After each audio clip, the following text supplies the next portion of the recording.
America, we are standing on the edge of a story most people still don't understand. Because what just came to light in Minnesota is not a routine scandal. It is a flashing warning signal, a crack in the foundation of trust between citizens and their government. And at the center of it sits Ilhan Omar, a congresswoman whose name has become a lightning rod for controversy. A figure tied, whether directly or indirectly, to one of the biggest welfare fraud schemes in American history. Billions of taxpayer dollars vanished. Wire transfers slipped overseas. Investigators are now digging into possible links that go far beyond corruption, into territory that touches national security. And while most politicians try to dodge responsibility, Ilhan Omar sat in front of cameras, scrambling for answers, her confidence fading as the facts became impossible to ignore. Because when the truth is this big, when the numbers are this staggering,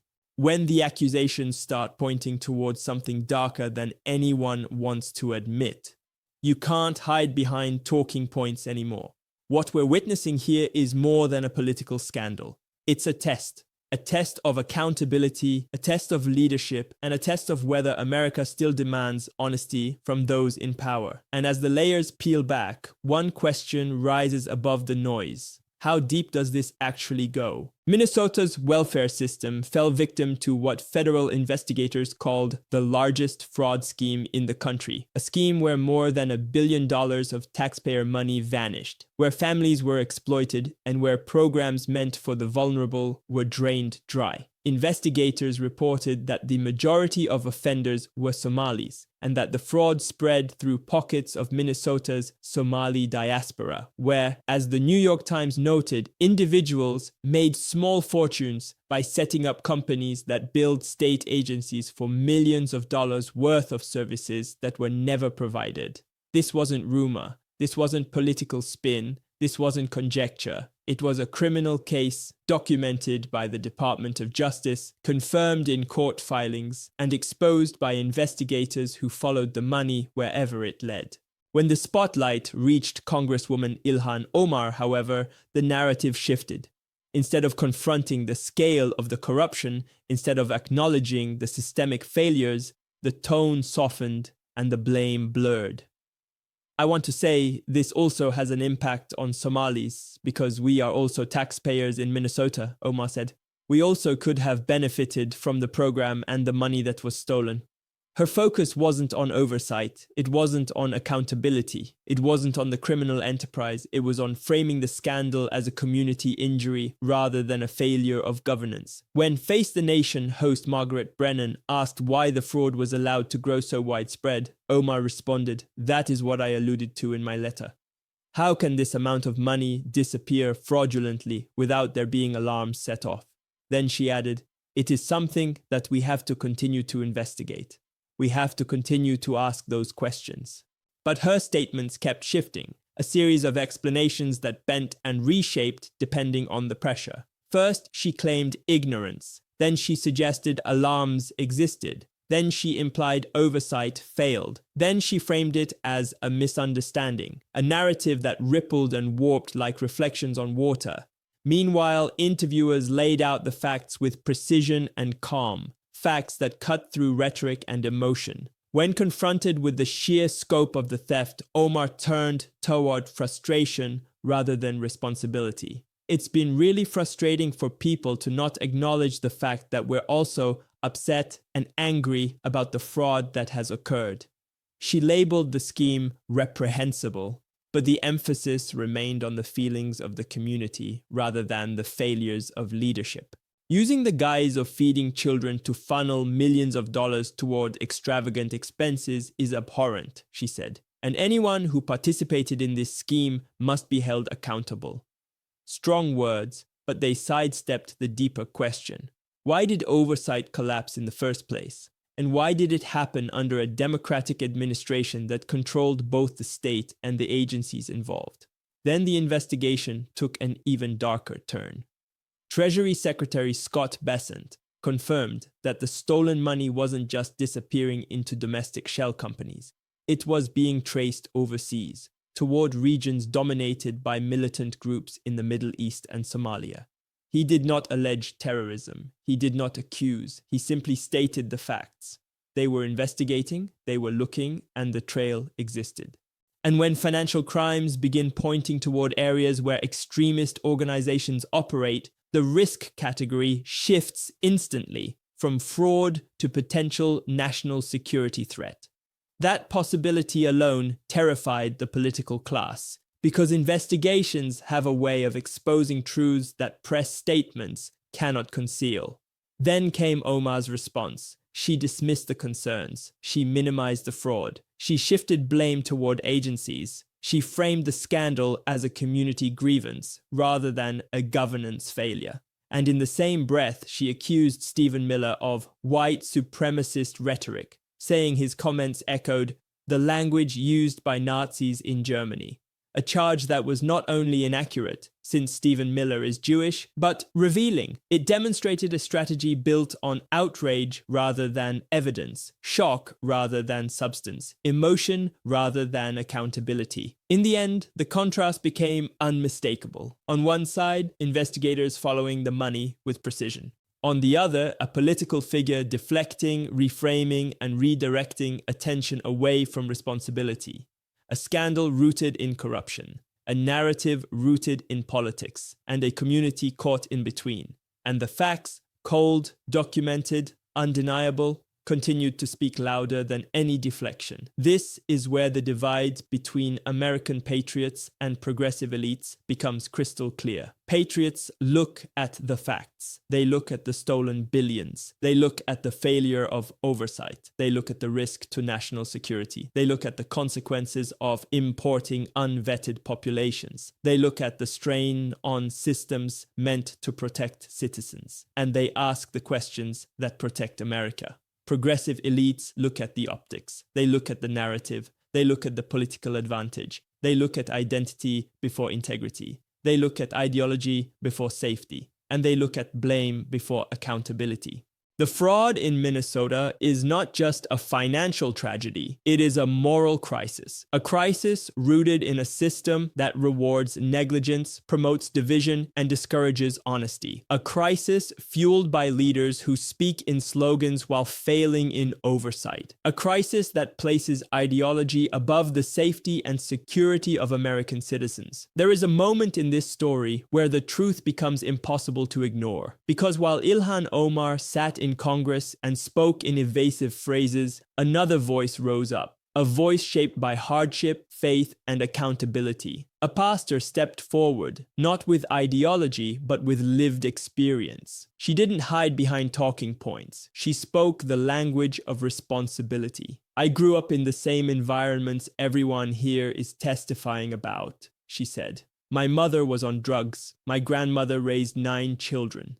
There was no federal aid. There was no welfare. And then she revealed the heart of her story. A story many politicians never understand because they never lived it. I became a teenage mom, she admitted. I was devastated. I thought my life was over. She remembers the moment clearly. The nurse told me I was 3 weeks pregnant and I had another choice. I could abort my baby. Then she spoke the line that changed her entire life. I chose the latter. I chose to do what my grandmother always said. You make your bed hard, you lie in it. Those words rang through the room like a moral trumpet. She didn't blame the system. She didn't blame society. She didn't blame government. She took ownership. I must take responsibility for my actions and live with it, she said. And I will give my child the best possible life I can. And she did. She finished school. She bought a home at 18. She worked multiple jobs. She married. She built a ministry. She raised a family. She educated her children. And she became a force in her community. Her story is a living testament to the American truth that hard work, faith, and responsibility can break chains no government program ever could. Meanwhile, Ilhan Omar sat in front of Congress and struggled to explain a fraud scandal described as the largest welfare fraud scheme in the country.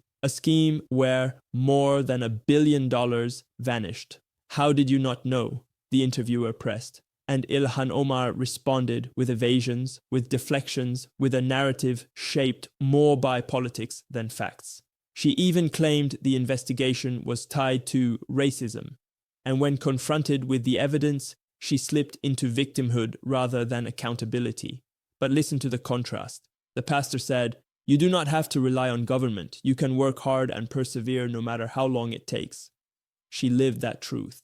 Omar defended a system riddled with corruption, a system where people charged all but 8 are of Somali descent, a system where political fear replaced oversight and ideology replaced responsibility. The pastor spoke with moral clarity. Hard work means perseverance, endeavor. You don't need government to rescue you, you need discipline. Omar spoke with political ambiguity, and here is the deeper meaning. The pastor represents the soul of America, the spirit of self-reliance, faith, resilience, and responsibility. Ilhan Omar represents a worldview built on dependency, justification, and narrative over reality. One stands on character, the other stands on excuses. One elevates the American ideal, the other erodes it. And the pastor's story hits harder because it shatters the myth that poverty is destiny. Her life is proof that freedom, responsibility, and faith still win, even when circumstances scream otherwise. Her journey is the American story at its best. And Omar's defense of a corrupt system reveals the moral bankruptcy at the heart of progressive ideology. This is the divide: responsibility versus dependency, character versus narrative, patriotism versus politics, freedom versus control. When Americans hear stories like the pastor's, they remember who we are. We are a nation built on grit, not government programs, on faith, not ideology, on responsibility, not excuses. And that truth is what still sets America apart. Patriots understand something fundamental. When a nation ignores the warning signs, when it silences inconvenient truths, when it excuses corruption because it fits a narrative, it weakens itself from the inside. When a nation allows fraud to flourish, when it allows oversight to fail, when it allows ideology to eclipse responsibility, it invites consequences. And those consequences do not remain local. They ripple outward. They expose vulnerabilities. They test the strength of borders, systems, and institutions.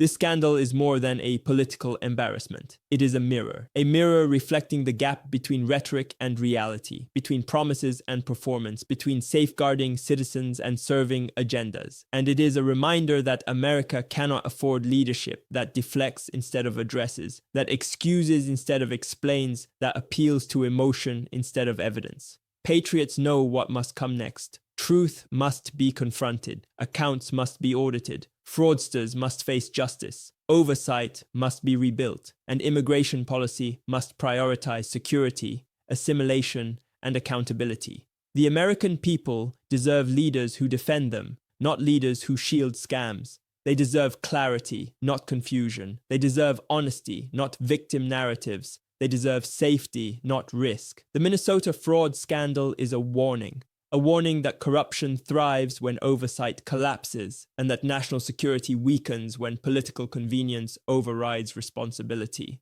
And in moments like these, patriots must speak clearly, stand firmly, and demand action, because America is strongest when it protects its people, and weakest when it ignores the truth. There are two forces shaping America right now, and they move in opposite directions like two storms on a collision course. On one side stand the patriots, ordinary citizens who carry the weight of the nation in their hands. They are the people who wake up early, work late, pay their taxes, and believe that the country only thrives when integrity holds the line. To them, America is a lantern in the dark, a light passed down by generations, meant to be protected, not reshaped for political convenience. They see systems as sacred, not because they are perfect, but because they anchor order in a world full of uncertainty. Then, across the divide, stand the progressive elites, a class of strategists and influencers who speak in polished slogans while quietly rewriting the rules beneath the surface. To them, America is a canvas, not a legacy, something to be redesigned, repainted, and repurposed until it fits an ideology rather than a history. Where patriots see duty, they see opportunity. Where patriots see responsibility, they see narrative. Where patriots stand on the foundation, they build structures that shift with every political wind. And this tension, this subtle war between preservation and reinvention, is exactly why scandals like the Minnesota fraud case erupt so violently. Because when the guardians of the system and the manipulators of the system occupy the same space, the pressure builds. It crackles. It hums like electricity under a concrete slab. Eventually, something has to give. Patriots know the cost of corruption. It steals trust. It drains resources. It weakens the nation from the inside out. Elites know the power of corruption. It shapes narratives, secures influence, and keeps their coalition intact. Two visions, two motivations. One country caught between them, and the Minnesota scandal is the fault line where these two worlds finally collided. America is standing at a moral crossroads, the kind that only appears once in a generation, not a crossroads of policy, but of character. Not a disagreement over numbers, but a clash between integrity and erosion. For patriots, the truth is simple. A nation survives when its people defend what is right, even when it is uncomfortable, even when it is inconvenient. We do not bend to deception. We do not surrender to manipulation. We do not allow the foundations of our republic to be quietly swapped out while everyone else is distracted. Because America was never meant to be a drifting ship. It was meant to be a compass, steady, moral, and clear, pointing toward liberty, responsibility, and self-governance. When corruption spreads, it doesn't just stain a single institution. It dims the entire moral horizon. Every act of fraud, every manipulated map, every rewritten rule is a crack in the glass that protects our freedoms. And patriots feel those cracks. They feel them in the way trust erodes. They feel them in the way institutions lose legitimacy. They feel them in the way honest citizens begin to wonder whether their voice still matters. Meanwhile, the progressive elite treats these cracks as opportunities, openings through which they can reshape the nation in their image. They frame it as progress, but it is really a slow erosion of the moral structures that made America exceptional in the first place. They speak of change, but they forget that change without virtue is simply decay dressed in rhetoric. This moment, whether it is Minnesota, the Supreme Court rulings, or the immigration crisis, is not just a political event. It is a test of our moral spine. It asks us, will we defend the republic we inherited, or will we allow it to be subtly rewritten until it no longer recognizes itself? Patriots know the answer. We stand, we resist, we defend. We demand transparency, integrity, and accountability in every branch of government. Because when America falters, liberty falters, and when liberty falters, history remembers who stayed silent. So here is the call, not from a party, but from the principles that made America worth fighting for. Stay informed, stay vigilant, share the truth. Support leaders who defend American sovereignty and constitutional integrity, and refuse to let the narrative be written by those who profit from the nation's decline. Every viewer, every patriot, every voice matters right now, because this is not just a moment in politics, it is a moment in America's moral story, and the story is still being written. The camera pulls back, the music softens, and the question hangs in the air like a final note before silence. What kind of America do we choose next? Because moments like this, moments where truth is buried under layers of spin, bureaucracy, and political theater, are the moments that define nations. Not the speeches, not the headlines, not the noise, but the choices made in the quiet between outrage and action. America has been here before. Every era of decline has started the same way, with small compromises, with ignored warnings, with trusted institutions losing their moral anchor. And every era of renewal has begun the same way too, with citizens who refused to look away, with patriots who demanded clarity, with people who understood that liberty only survives when it is defended, not when it is assumed. You've seen the story today: fraud buried under bureaucracy, politicians caught in contradictions, investigators uncovering threads that stretch far beyond one state, and a government forced to confront truths it hoped would stay hidden. But the most important thread is not the scandal itself. It's the awakening. Because every time the narrative cracks, every time a lie collapses under its own weight, every time a viewer like you pays attention, the republic strengthens. And that is the quiet power of an informed citizenry. So here's the final thought I want you to carry with you. America is not defined by the problems it faces, but by the people who rise when those problems are revealed. You are part of that. Your attention, your discernment, your voice, they matter more now than ever. If you want more breakdowns like this, deep dives, moral clarity, historical context, conservative strategy, and truth-driven analysis, then stick with this channel, because we're not here for noise, we're here for understanding, we're here for insight, and we're here for America. America is at a turning point, and together we're going to shine light where it's most needed. There is more coming. There is more truth to uncover. There is more that the mainstream won't explain. Stay informed, stay vigilant, stay patriotic, and I'll see you in the next video.